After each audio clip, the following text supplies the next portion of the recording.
এক কুলাঙ্গার মুহাম্মদ সাল্লাল্লাহু আলাইহি সাল্লামকে মন্তব্য করতেছে।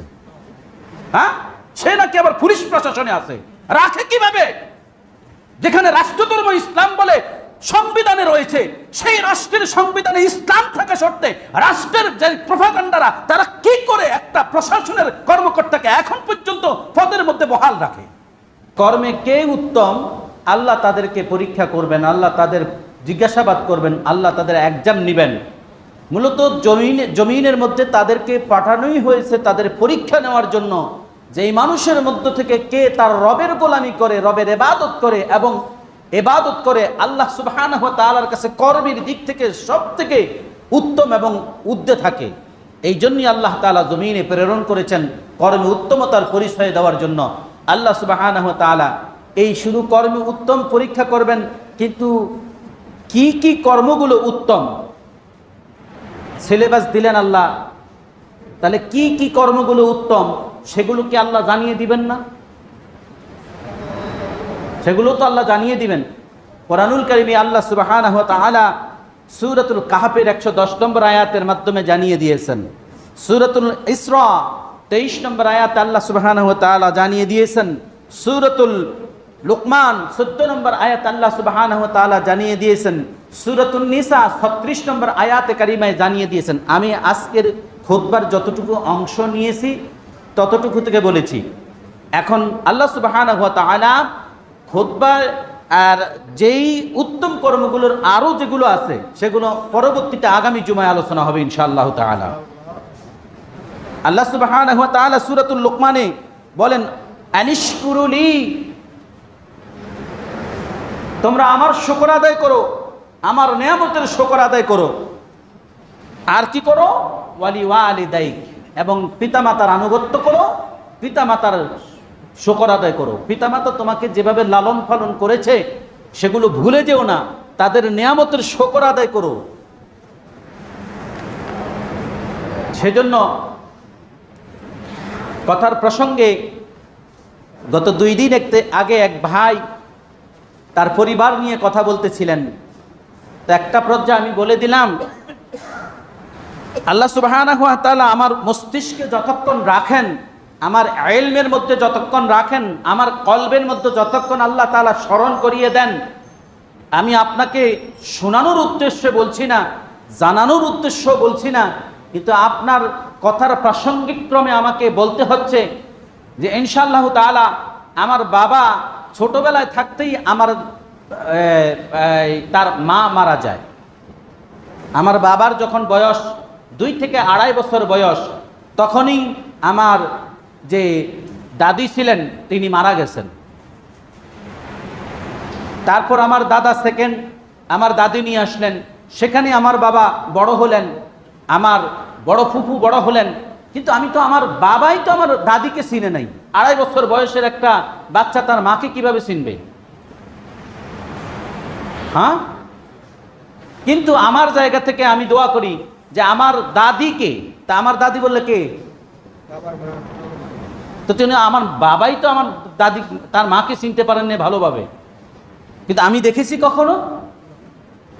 কিন্তু আল্লাহ সুবহানাহু ওয়া তাআলা আমাকে যে কোরআনিক জ্ঞান দিয়েছেন, রব্বানা গফিরলি ওয়ালি ওয়ালিদাইয়া ওয়ালিল মুমিনিনা ইয়াওমা ইয়াকুমুল হিসাব, এই দোয়ার মাধ্যমে আমার বংশের যতজন কবরে গেছে বা জীবিত আছে সকলের কাছে আমার রব যতক্ষণ পর্যন্ত আমার এই দোয়া কবুল করবেন ততক্ষণ পর্যন্ত তাদের আমল নামায় একটা সাদাকা পৌঁছে যাবে। তারপর জানাজার সালাতে আপনারা পড়েন, আল্লাহুম্মা গফির লি হাইয়িনা, হে আল্লাহ আমাদেরকে ক্ষমা করো আমাদের মধ্যে যারা জীবিত আছে, ওয়া মাইয়িতিনা, আমাদের মধ্যে যারা মৃত হয়ে গেছে। এখন আপনার দাদা দাদি নানা নানি ফুফা ফুফি খালা খালি বাদ আছে আছে কিনা? এখন আপনারা বলবেন, আমি যখন আপনাদেরকে নিয়ে এই জুম্মার সালাত শেষে আমি দোয়া করি আল্লাহুম্মা গফির লি হাইয়িনা ওয়া মাইয়িতিনা, এখন বলেন মাইয়িতিনা আমি জমা বহু বছর উচ্চারণ করেছি, আমি কি আপনাদেরকে বাদ দিয়ে বলেছি না আপনাদেরকে সাথে নিয়ে বলেছি? আরবি ব্যাকরণ যারা বুঝেন, আপনাদেরকে সাথে নিয়ে বলেছি না আপনাদেরকে বাদ দিয়ে? যদি সাথে নিয়ে বলে থাকি মাইয়েতিনা, যখন বলছি আপনার মৃত পিতা মাতা দাদা দাদি নানা নানি খালা খালু ফুফা ফুফি আপনার যতজনের কথা স্মরণে আছে, যতজনের কথা স্মরণে নাই, আমি বলছি না, দোয়ার মধ্যে আসছে ওয়া মাইয়েতিনা ওয়া গাইবিনা, যারা আমাদের মধ্য থেকে অদৃশ্য, যাদের কথা আমাদের কি নাই, স্মরণ নাই। ওয়া সগীরিনা, আমাদের মধ্যে যারা ছোট, ওয়া কাবীরিনা, আমাদের মধ্যে যারা বড়, ওয়া যাকারিনা, যাদের কথা আমাদের স্মরণ আছে, ওয়া উনসানা, আমাদের মধ্যে যে সকল পুরুষ, এখানে জাকার অর্থ স্মরণ করা না, এখানে যিকরুন শব্দের অর্থ হলো পুরুষ, ওয়া উনসানা, উনসা হলো নারী, আমাদের মধ্যে যারা নারী রয়েছে তাদেরকে তুমি মাফ করে দাও। হ্যাঁ, কিন্তু আমরা যখন দোয়া করি তখন আমাদের দোয়ার মধ্যে মুসল্লিরা শামিল থাকে, কিন্তু মুসল্লিরা মসজিদ থেকে বের হয়ে কয় কি, হুজুর তো আমার লাই দোয়া করলো না।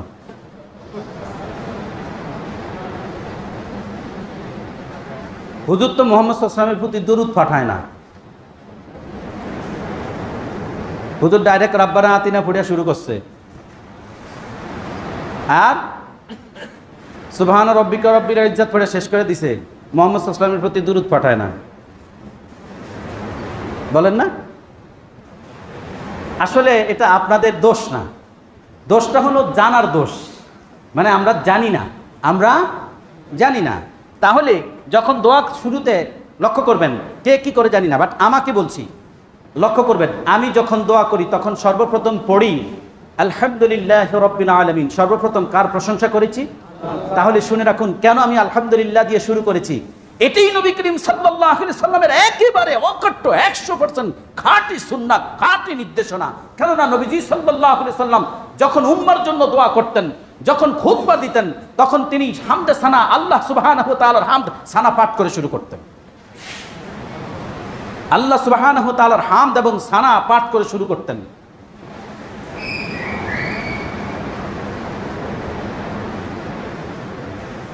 কেননা আমি রাসূল সাল্লাল্লাহু আলাইহি সাল্লামের খুতবাগুলো একটা মুসনাদ গ্রন্থের মধ্যে আমি পেয়েছি, রাসূল সাল্লাল্লাহু আলাইহি সাল্লামের খুতবা। সেখানে আমি যতগুলো খুতবার প্রথম অংশ পেয়েছি ততগুলোর মধ্যে পেলাম আল্লাহ সুবহানাহু ওয়া তাআলার হাবিব সাল্লাল্লাহু আলাইহি সাল্লাম সর্বপ্রথম তিনি হামদ এবং সানা পাঠ করার পরে তিনি তার আলোচ্য বিষয় আলোচনা করতেন, যেটা আমরা এখানে বসেই পড়ি, আলহামদুলিল্লাহি রাব্বিল আলামিন, ইন্নাল হামদালিল্লাহি নাহমাদুহু ওয়া নাস্তাঈনুহু ওয়া নাস্তাগফিরুহু ওয়া নাউযু বিল্লাহ। এই হামদ সানা, ইন্নাল হামদ সমস্ত প্রশংসা কার? নাহমাদুহু আমি প্রশংসা করছি কার? ওয়া নাস্তাঈনুহু সাহায্য চাচ্ছি কার? এইভাবে তখন আমরা মুমিনদের জন্য অপর তাদের জন্য দোয়া করে হামদ সানা পড়ে তারপর আমরা আমাদের আলোচনা এবার আরবিতে বলেন বা বাংলায় শুরু করি। এবার আসুন মুনাজাতের মধ্যে যখন আমরা পড়ি আলহামদুলিল্লাহি রাব্বিল আলামিন ওয়াল আকিবাতু লিল মুত্তাকিন, মুত্তাকি যারা, পরহেজগার যারা, তারা বাদ গেছে না? আছে দোয়ার মধ্যে, আছে না বাদ গেছে? আপনি যদি মুত্তাকি না হন সেটা আপনার ব্যাপার, আমি তো আপনাকে মুত্তাকি বানাতে পারবো না। পারবো না? আপনি যদি দোয়ার মধ্য থেকে মুত্তাকির বাহিরে থাকেন, সেটাখানে যদি আমি আপনার জোর জবরদস্তি করি লাভ নাই, কারণ জালেম কখনো কি নাই মুত্তাকি হবে না, জালেম কখনো মুত্তাকি হবে না। ওয়াল আকিবাতু লিল মুত্তাকিন। এবার পড়ি ওয়াসসালাতু ওয়াসসালামু ওয়াসসালাতু ওয়াসসালামু, রহমত বরকত। সালাত এখানে কিন্তু আমরা বলি নামাজ, নবীজি সাল্লাল্লাহু আলাইহি সাল্লামের জন্য যখন হবে এই সালাত হয়ে যাবে দুরুদ, এই সালাত হয়ে যাবে কি? রহমত, দুরুদ হয়ে যাবে নবীজির প্রতি। ফেরেশতাদের পক্ষ থেকে যখন আল্লাহর বান্দাদের জন্য সালাত এবং সালাম হবে তখন হয়ে যাবে মাগফিরাত। আল্লাহর পক্ষ থেকে যখন বান্দাদের উপর সালাত হবে তখন আল্লাহর পক্ষ থেকে বান্দাদের উপর হয়ে যাবে রহমত, তখন বান্দাদের উপর হয়ে যাবে রহমত। আল্লাহর নির্দেশে সেজদা দিয়ে রুকু করে গোলামি করবে, সেটা হয়ে যাবে তার রবের জন্য বান্দার পক্ষ থেকে সালাত, নামাজ। সালাতের 5টা অর্থ ভাগ আছে, ফেরেশতাদের পক্ষ থেকে যেটা সেটা হয়ে যায় মাগফিরাত, আল্লাহর পক্ষ থেকে বান্দাদের উপর যেটা সেটা হয়ে যাবে রহমত, আর মুহাম্মদ সাল্লাল্লাহু আলাইহি সাল্লামের জন্য যে সালাত পাঠাই সেটা হবে দুরূদ। আর বান্দা যেটা গোলামি করার মাধ্যমে আল্লাহ সুবহানাহু ওয়া তাআলার প্রতি আদায় করে সেজদা দিয়ে সেটা হয়ে যাবে নামাজ। পরস্পরের প্রতি যে সালাত হবে সেটা হয়ে যাবে দোয়া। কিভাবে? আল্লাহুম্মা সাল্লি আলাইকা, আল্লাহুম্মা সাল্লি আলাইকা। আমি বললাম হে আল্লাহ এই ব্যক্তির উপর, আপনার উপর। অথবা যখন বললাম আলাইনা, সাল্লি শব্দের অর্থ হলো দোয়া। যখন আমি আমার মুসল্লিদেরকে নিয়ে দোয়া করবো আল্লাহুম্মা সাল্লি আলাইনা, আল্লাহ আমাদের প্রতি রহমত করুন, তখন হয়ে যাবে দোয়া, তখন হয়ে যাবে। অতএব সালাতের 5টি অর্থ। কয়টি অর্থ? সালাতের কয়টি অর্থ? 5টি অর্থ বলে দিলাম। এই জন্য যখন আমরা বলি ওয়াসসালাতু ওয়াসসালামু আলা নাবিয়িনা, নবীকে, নাবিয়িনা আমাদের নবীকে, যখন আমরা সালাতের মধ্যে পড়ি ওয়াসসালাতু ওয়াসসালামু আলা নাবিয়িনা মুহাম্মাদিন, আমাদের নবী মুহাম্মদ সাল্লাল্লাহু আলাইহি সাল্লামের প্রতি সালাত এবং সালাম, দুরূদ হয়েছে না হয় নাই? এই জন্য দোয়ার শুরুতে আপনি অবশ্যই দুরূদ পড়ে দোয়া করবেন। সেই দুরূদ আসমানের মালিক কবুল করবেন, না হলে আসমানের নিচে সেটা ঝুলন্ত থাকবে। দুরূদ ব্যতীত, মুহাম্মদ সাল্লাল্লাহু আলাইহি সাল্লামের প্রতি রহমত এবং দুরূদ ব্যতীত আপনার দোয়া কবুল করা হয় না। এরপর সর্বশেষ আল্লাহ কোরআনুল কারীমের সূরাতের সফফাতের সর্বশেষ আয়াতে আমাদেরকে শিখিয়ে দিয়েছেন সুবহানাক, সুবহানাকা, সুবহান রাব্বিকা রাব্বিল ইজ্জাতি আম্মা ইয়াসিফুন ওয়া সালামুন আলাল মুরসালিন। মুরসালিন রাসূলরা, আমার নবী বাদ আছে না? এর সাথে আছে ওয়া সালামুন আলাল মুরসালিন ওয়ালহামদুলিল্লাহি রাব্বিল আলামিন। শুরুও করলাম আলহামদুলিল্লাহি রাব্বিল আলামিন, শেষও করলাম আল্লাহর প্রশংসা দিয়ে ওয়ালহামদুলিল্লাহি রাব্বিল আলামিন। এর সবগুলোই হলো আমালান সালেহা, সৎকর্ম। এর সবগুলো হলো আমালান সালেহা, সৎকর্ম। যে সৎকর্মের কারণে আল্লাহ সুবহানাহু ওয়া তাআলা কর্মে উত্তম, লিয়াবলুয়াকুম, তোমাদের পরীক্ষা করা হবে। আহসানু আমালা, কে তোমাদের মধ্যে কর্মে উত্তম। আল্লাহ সুবহানাহু ওয়া তাআলা সেই কর্মের মধ্যে আল্লাহ আমাদেরকে বলে দিচ্ছেন ফামান কানা ইয়ারজু লিকা রাব্বিহি ফালইআমাল আমালান সালিহা। সূরাতুল কাহাফ 110 নম্বর আয়াতে আল্লাহ বলেন, সুতরাং যে তার রবের সাক্ষাৎ কামনা করে। আপনি মানুষ হয়ে জমিনে এসেছেন, আপনার রবের সাক্ষাৎকে আপনি আশা করেন নাকি আশা করেন না? আল্লাহ সেই কথা বলছেন ফামান কানা ইয়ারজু লিকা রাব্বিহি, যে তার রবের সাথে সাক্ষাতের আশা করে, সাক্ষাতের কামনা করে, ফালইআমাল আমালান সালিহা, কি করে? সে যেন সৎ কাজ করে। কথাটা বলে দিচ্ছেন কে? কাদেরকে বলছেন? মানব জাতিকে। কাদেরকে? মানব জাতিকে। এই মানব জাতির মধ্যে 1 নম্বরে কারা? যারা ঈমান এনেছে, শিরক মুক্ত ঈমান, শিরক মুক্ত ঈমান, বুঝেন নাই? শিরক মুক্ত ঈমান, কুফরি মুক্ত ঈমান, বেদাত মুক্ত ঈমান। শিরক যুক্ত ঈমানদার হবে না, কুফরি যুক্ত ঈমানদার হবে না, বেদাত যুক্ত ঈমানদার হবে না। আল্লাহ বলেন ফালইআমাল আমালান সালিহা। খুব সূক্ষ্ম শিরক একটা, আমি সূরাতুন নিসার 36 নম্বর আয়াতে আসলে আমি আপনাদেরকে এর ব্যাখ্যা দেব যে ছোট শিরক কিভাবে আমাদের ভিতরে প্রবেশ করে। মুহাম্মদ সাল্লাল্লাহু আলাইহি সাল্লাম বর্ণনা করেছেন, মারফু আকারে হাদিসটি এসেছে। আল্লাহ সুবহানাহু ওয়া তাআলা বলেন ফালইআমাল আমালান সালিহা, তোমরা যেন সৎ কাজ করো এবং সে যেন সৎ কাজ করে, ওয়ালা ইউশরিক, এবং সে যেন শিরক না করে, সে যেন শিরক না করে। বিইবাদাতি রাব্বিহি আহাদা, তার রবের সাথে ইবাদতে কাউকে যেন শরীক না করে। এই আয়াতের মধ্যে ব্যাখ্যা এসেছে যে আবু হুরায়রা রাদিয়াল্লাহু তাআলা থেকে বর্ণিত হাদিস, নবীজি সাল্লাল্লাহু আলাইহি সাল্লামকে আবু হুরায়রা বলতেছেন, ইয়া রাসূলুল্লাহ, আমি যখন ইবাদত করি, আমার ইবাদত যখন কোনো ব্যক্তি দেখে তাতে আমি খুশি হই। তাতে আমি খুশি হই।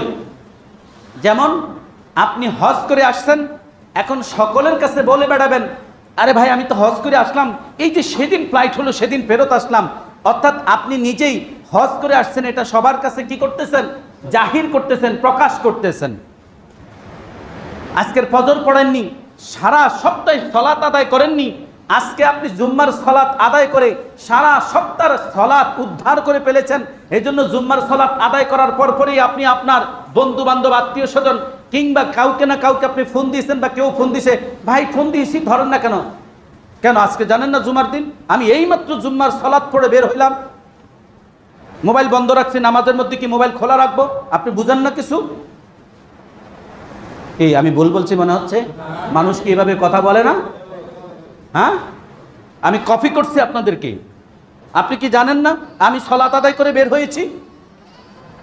দুটো বিষয়, এক, যে ব্যক্তি আল্লাহর গোলামি করে, আল্লাহর ইবাদত করে, দান সদাকা করে, মানুষের উপকার করে, কিন্তু সে মানুষকে দেখানোর উদ্দেশ্যে করে না, তারপরেও সে সালাত আদায় করতেছিল, মানুষ দেখে ফেলেছে, দান সদাকা করতেছিল, মানুষ দেখে ফেলেছে, নামাজ রোজা হজ যাকাত যাবতীয় যা কিছু আল্লাহর সন্তুষ্টির জন্য আমালান সালেহা সৎকর্ম করেছে, মানুষ দেখে ফেলেছে, এতে সে তা মানুষের কাছে প্রকাশ্যে করার জন্য সে নিজের থেকে বলে না।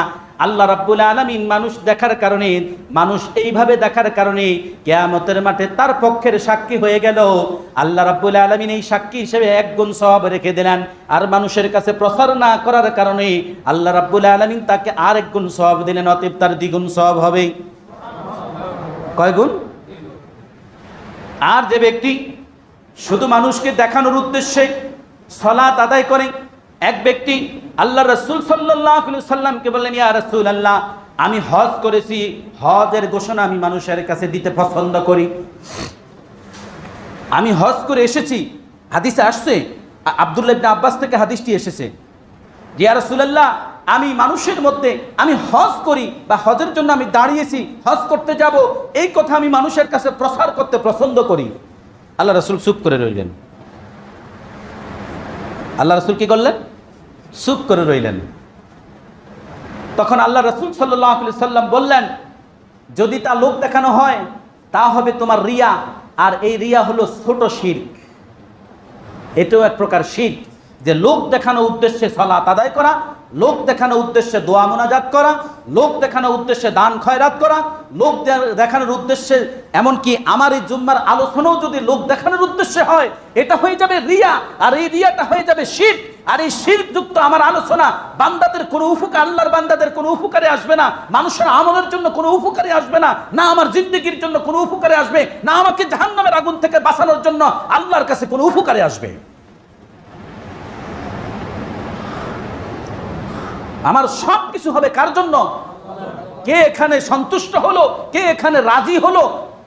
সে যদি আল্লাহর জন্য সন্তুষ্ট হয় সে সওয়াব পেয়ে যাবে, সে যদি আল্লাহর জন্য অসন্তুষ্ট হয়, কারণ আমি তো কোরআন থেকে বলেছি, সূরাতুল কাহাফের 110 নম্বর আয়াত। আপনার যদি এর ব্যাপারে কোনো সন্দেহ থাকে, কোরআন খুলুন, আপনি দেখুন সূরাতুল কাহাফের অনুবাদ অন্তত পড়ুন, আপনার জন্য বাংলায় অনুবাদ করে দেওয়া হয়েছে বোঝার জন্য। একাধিক অনুবাদের কোরআন পাওয়া যাচ্ছে, এখন যাচ্ছে না? অতএব ছোট রিয়া, ওয়ালা ইউশরিক বিইবাদাতিহি, আল্লাহ বলেন আমার ইবাদতের মধ্যে তোমরা কাউকে শরীক করবে না, রব্বিহি, তোমরা তোমাদের রবের ইবাদতের মধ্যে, গোলামির মধ্যে। রবের গোলামিগুলো কি? রবের গোলামিগুলো কি আমি যাব ধারাবাহিকভাবে, কারণ এখানে মুয়াজ ইবনে জাবাল থেকে একটি হাদিস এসেছে, রব্বিহি আহাদা, আহাদা কোনো ব্যক্তিকে আল্লাহর সাথে কাউকে কোনো কিছু শরীক করে না। তাহলে শরীক না করাটা হলো আমালান সালেহা, বুঝেন? কিন্তু আমালান সালেহা নিয়ে কথা হচ্ছে, আহসানু আমালা নিয়ে কথা হচ্ছে, উত্তম কর্ম নিয়ে কথা হচ্ছে, এবং আমলেকে, কর্মেকে উত্তম এটা নিয়ে কথা বলা হচ্ছে, যেই ব্যাপারে লিয়াবলুয়াকুম, তোমাদেরকে এক্সাম নেওয়া হবে, পরীক্ষা নেওয়া হবে, আল্লাহ পরীক্ষা নিবেন। তাহলে আল্লাহ সুবহানাহু ওয়া তাআলা এরপর কি বলছেন? আমালান সালেহা, সৎকর্ম। ওয়াকাদা রাব্বুকা আল্লা তা'বুদু, আবারও বলছেন ওয়াকাদা রাব্বুক, তোমাদের রব তোমাদেরকে নির্দেশ দিচ্ছেন। এটা কি ছোট কোনো বিষয়? নির্দেশ দিচ্ছেন, আল্লাহ বলছেন ওয়াকাদা রাব্বুক, আল্লাহ তোমাদেরকে নির্দেশ প্রদান করছেন। এখন যেটা সরাসরি আল্লাহর পক্ষ থেকে বান্দাদের উপর নির্দেশ, এটা কি কোনো ছোটোখাটো হালকাভাবে দেখার কোনো অপশন, কোনো সুযোগ আছে? ধর্মমত, কারণ এই কোরআনের কথা গোটা মানব জাতির জন্য, গোটা মানব জাতির জন্য। তাহলে এখানে কি কারোর জন্য নির্দেশ বাতিল আছে? আল্লাহ তা'বুদু, তোমরা ইবাদত করবে, আল্লাহ তা'বুদু, ইবাদত করবে না, ইল্লা ইয়াহু, তাকে ব্যতীত, তিনি কে? আল্লাহ ব্যতীত তোমরা অন্য কারো ইবাদত করবে না, এই নির্দেশ আল্লাহ তোমাদেরকে দিচ্ছেন। আর কি নির্দেশ দিচ্ছেন? আল্লাহর ইবাদতের পরেই ফরজিয়াত ইবাদত, ওয়া বিল ওয়ালিদাইনি ইহসানা, পিতামাতার প্রতি তোমরা সদ্ব্যবহার করবে। পিতামাতার প্রতি কি করতে হবে? সদ্ব্যবহার করতে হবে। আপনার পছন্দ হলেও তার প্রতি আপনি সন্তুষ্ট থাকতে হবে, পছন্দ না হলেও আপনাকে সন্তুষ্ট থাকতে হবে, কারণ এটি আল্লাহর ফরজ বিধান, এটাই আল্লাহর ফরজ বিধান। এবং এই আয়াতের তাফসীরে আসছে, সে যদি বিবাহিত হয়, এমনকি তার স্ত্রীর প্রতি অসন্তুষ্ট হয়ে, মা কিংবা পিতা যদি অসন্তুষ্ট হয়ে শরীয়তের বিধান মতে, স্বার্থবিদরী না, শরীয়তের বিধান মতে ব্যভিচারের কারণে, পিতামাতার সাথে অসৎ আচরণ করার কারণে, সন্তানদের প্রতি অসৎ আচরণ করার কারণে, সন্তানকে কি শিরক কুফর বেদাত শিক্ষার কারণে পিতামাতা যদি তার সন্তানকে নির্দেশ দেয় তোমার এই স্ত্রীকে পরিবর্তন করে ফেলো, তাকে পরিবর্তন করে দেওয়াটাই ফরজ। এটাই শরীয়তের বিধান, এটাই শরীয়তের বিধান। আপনি কি নিয়ে খণ্ডন করবেন? হ্যাঁ, নাস্তিক খণ্ডন করতে চাইবে, আস্তিক কখনো খণ্ডন করার দুঃসাহসও করবে না। এক কুলাঙ্গার মুহাম্মদ সাল্লাল্লাহু আলাইহি সাল্লামকে মন্তব্য করতেছে, হ্যাঁ, সে নাকি আবার পুলিশ প্রশাসনে আছে। রাখে কিভাবে? যেখানে রাষ্ট্রধর্ম ইসলাম বলে সংবিধানে রয়েছে, সেই রাষ্ট্রের সংবিধানে ইসলাম থাকা সত্ত্বে রাষ্ট্রের যে প্রোপাগান্ডারা, তারা কি করে একটা প্রশাসনের কর্মকর্তাকে এখন পর্যন্ত পদের মধ্যে বহাল রাখে? যে ব্যক্তি মুহাম্মদ সাল্লাল্লাহু আলাইহি সাল্লামকে নিয়ে কটূক্তি করে,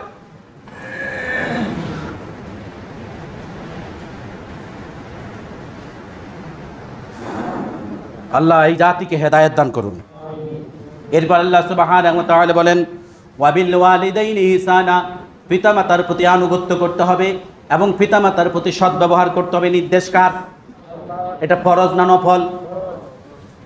সুযোগ আছে আপনাকে কোনোভাবে ছোট করে দেখা? ওয়া'বুদুল্লাহ, সূরাতুন নিসা 36 নম্বর আয়াতে আল্লাহ বলেন ওয়া'বুদুল্লাহ।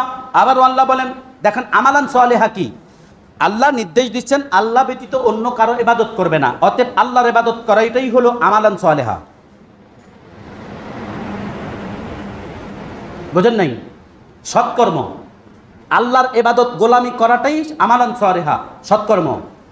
ওয়া বিল ওয়ালিদাইনি ইহসানা, পিতামাতার প্রতি সদ্ব্যবহার করা, এটাই হলো সৎকর্ম। বুঝছেন না? বুঝেন নাই? আমরা কি করি?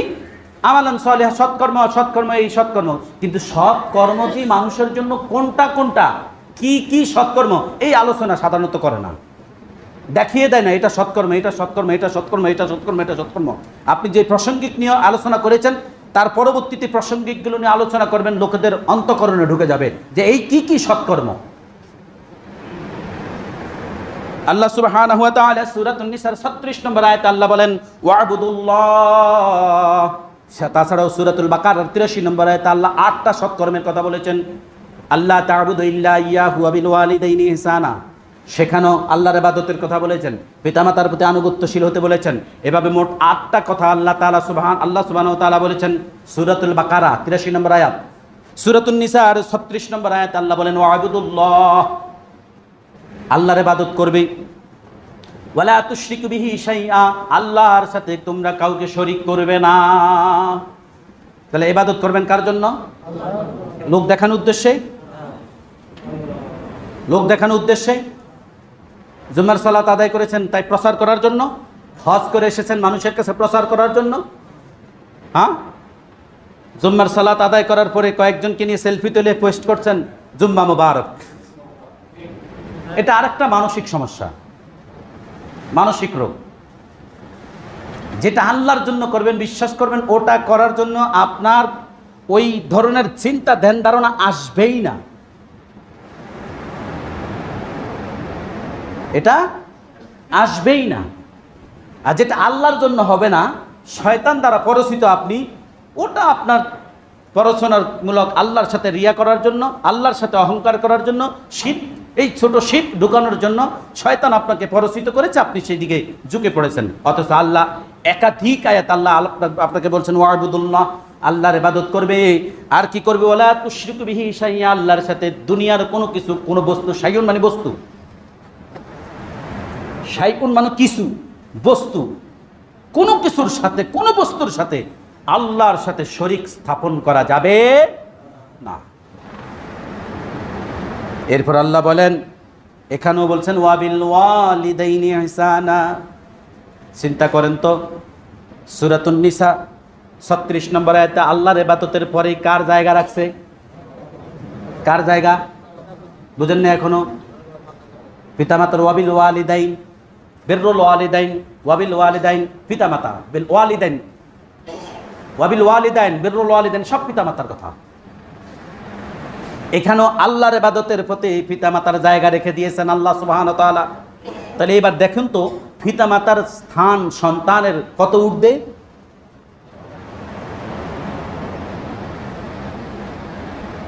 তোমার পিতা তোমার প্রতি সন্তুষ্ট, এক শব্দ উত্তর মুহাম্মদ সাল্লাল্লাহু আলাইহি ওয়াসাল্লাম বলছেন, তোমার পিতা তোমার প্রতি সন্তুষ্ট, হাদিস আসছে তুমি জান্নাতি। আরেক হাদিসে আসছে তোমার পিতা মাতা তোমার প্রতি সন্তুষ্ট, তুমি জান্নাতি। আর তোমার পিতা তোমার প্রতি অসন্তুষ্ট, তুমি জাহান্নামী। তোমার পিতা মাতা তোমার প্রতি অসন্তুষ্ট, তুমি জাহান্নামী। দুটো হাদিস আছে। একটা হাদিসের মধ্যে আসছে শুধু পিতার কথা, তোমার পিতা তোমার প্রতি সন্তুষ্ট, তুমি জান্নাতি। তোমার পিতা তোমার প্রতি অসন্তুষ্ট, তুমি জাহান্নামী।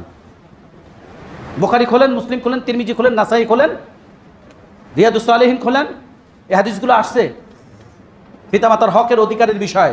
এরপর আল্লাহ বলেন ইহসানা, পিতামাতার প্রতি তোমরা সর্বদাই সৎ ব্যবহার করবে। কেমন ব্যবহার করবে? সৎ ব্যবহার করবে। মা বলতে থাকবে, আপনি শুনতে থাকবেন। আরেকটা কথা আপনাকে বলে রাখি, মন খারাপ, কিছুদিন আগেও বলেছিলাম আমালান সালেহার ব্যাপারে।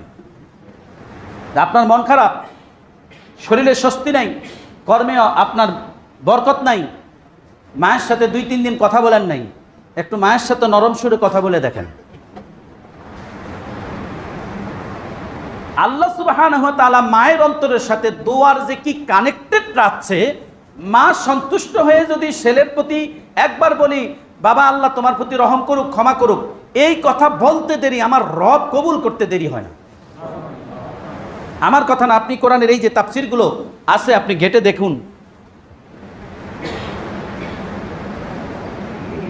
আল্লাহ সুবহানাহু ওয়া তাআলা বলেন ওয়াবিদিল কুরবা, তাহলে 1 নাম্বার আল্লাহর ইবাদত করা আমালান সালিহা, সৎকর্ম। ওয়াবিল ওয়ালিদাইনি ইহসানা, পিতামাতার প্রতি সদ্ব্যবহার করা আমালান সালিহা, সৎকর্ম। ওয়াবিদিল কুরবা, নিকটাত্মীয়ের প্রতি সদ্ব্যবহার করতে হবে, সৎকর্ম, এটাও সৎকর্ম।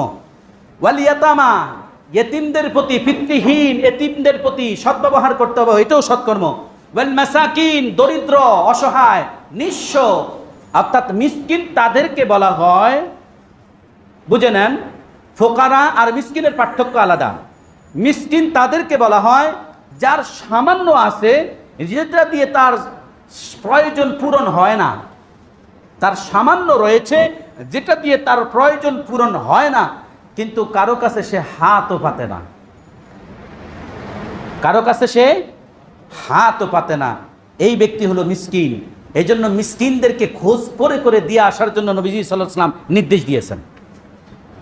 শুধু তাই না, মুহাম্মদ সাল্লাল্লাহু আলাইহি সাল্লাম আর ফকির হলো দরিদ্র, যে লোকেদের কাছে সে বেড়ায়,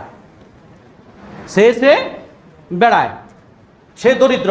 অতএব এই দরিদ্রদের প্রতি আপনাকে ইহসান করতে হবে, এটাও আমালান সালিহা, সৎকর্ম। এটাও কি আমালান সালিহা, সৎকর্ম। আল্লাহ সুবহানাহু ওয়া তাআলা সহিহুল বুখারীতে ইবনে আব্বাস রাদিয়াল্লাহু তাআলা থেকে বর্ণিত হাদিসের মধ্যে এসেছে, সৎকর্মগুলোর মধ্যে আমি তো এতক্ষণ কোরআন থেকে বলেছি, 2টি হাদিসের উদ্ধৃতি রয়েছে। নবীজি সাল্লাল্লাহু আলাইহি সাল্লামের কাছে একজন মহিলা এসে বললেন, ইয়া রাসূলুল্লাহ, আমার দুটো হাদিস, একটা উম্মি শব্দ আসছে আর একটি আবি শব্দ আসছে বুখারী মুসলিমে। ফাকালাত ইন্নী উম্মি নাদারতু আন তাহুজ্জু, যে আমার মাতা হজ ফরজ হয়েছে কিন্তু তিনি হজ করতে সামর্থ্য নয়, হজ করতে তাহুজ্জু হাত্তা মাতাত, কিন্তু তিনি হজ করতে সক্ষম না। লম্বা ব্যাখ্যা রয়েছে, যে আরও অনেকগুলো হাদিসের উদ্ধৃতি রয়েছে। অন্য হাদিসের মধ্যে আসছে তিনি সাওয়ারির উপর বসতে সক্ষম না।